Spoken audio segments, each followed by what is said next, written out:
Allah bir sadə həqiqəti bizə başa salmaq üçün bilirsiniz nə qədər hadisələr, sıxıntılar, bəlalar verir ki, mənim bəndən başa düşməyivə qiymət verirəm. Başa düşməyin, sənin düşünməyin, anlamağın qədər mənim üçün dəyərli heç nə yoxdur.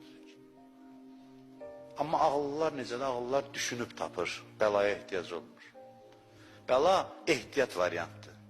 Adam düşünüb tapanda, hə, başa düşdüm, təhlil elədim, başa düşdüm və səlam. O bəlalar ki, sənə bu həqiqəti başa salacaqdır, Allah götürür yolundan. Deyir də, başa düşdü də, hadisə ilə nə üçün bunu imtihana çəkin? Buna nəyisə bəla ilə anladacaqdımsa, oturduğu yerdə başa düşdü.